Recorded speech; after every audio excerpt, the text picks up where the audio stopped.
Hey everybody, this is Sam from the Lushy Lemming Studios, Killer Robots, and the director of Rubber Nose Massacre, now streaming on Night Flight Plus.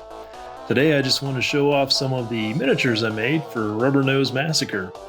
There's only two of them in the movie, so it's going to be a short video, but I thought it was worth taking a look at. First we have the funhouse from the intro. I started with some old-fashioned foam core and began to shape the entrance to the funhouse.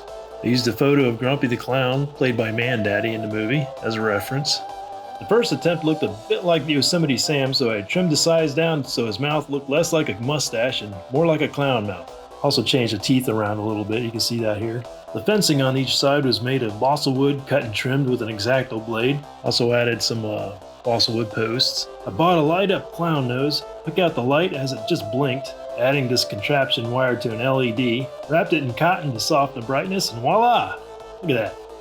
The two merry-go-rounds in the back were made using a couple of small motorized turntables.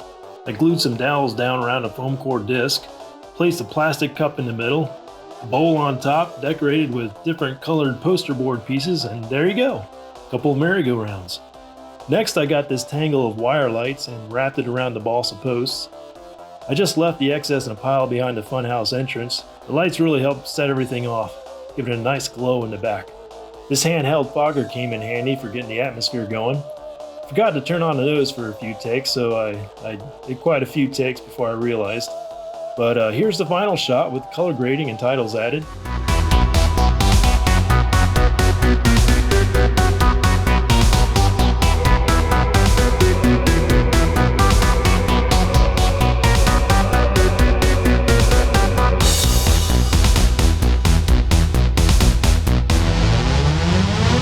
Now here's this thing. It's a model of a back alley I bought off of eBay. Normally it's for model railroad sets. You basically get a box of unpainted hydrocal pieces and some detailed instructions. I glued all the pieces together on the back with a wooden bar.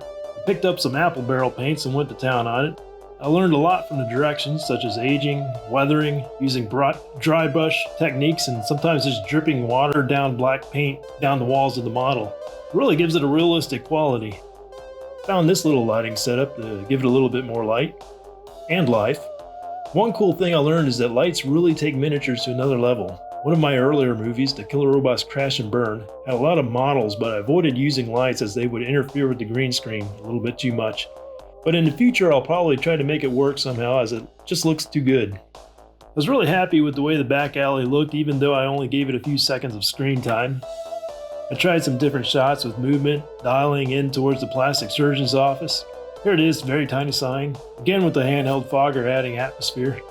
I could never get it into focus though, and the shot seemed too long. Looking at it now, it looks kinda cool. Maybe I should have used it. Might have slowed things down though, getting lost in the model. But here it is now for everyone to look at. This is a shot I finally settled with, just a simple exterior establishing shot. Alright, that's it folks. Miniatures of Rubber Nose Massacre. Go check it out if you haven't. Code Rubber Nose gets you 40% off Night Flight Plus's annual plan at checkout. That works out to $2.99 a month, or 10 cents a day. That's a cup of coffee in the 1920s. Not a bad deal. If you do watch it, give it a rating on IMDb. And if it moved you so much that you feel like you have to write an essay about it, give us a review on Letterboxd. Check this guy out. His essay is only one sentence. That's one quality sentence, mind you. Seemingly ridiculous, but the jokes land, and the silliness is just exquisite.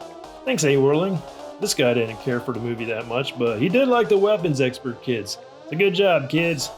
Thanks for watching. If you want to see more here, like and subscribe. Promise to keep it up.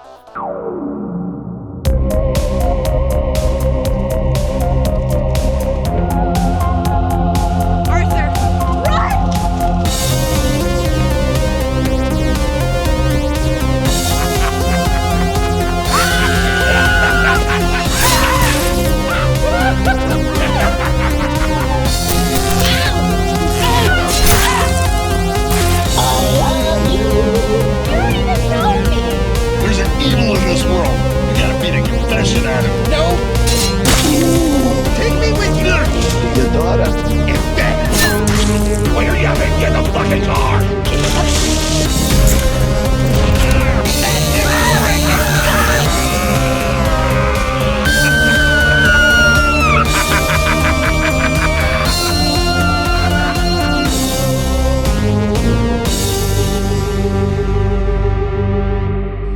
There's a lot of clowns in here.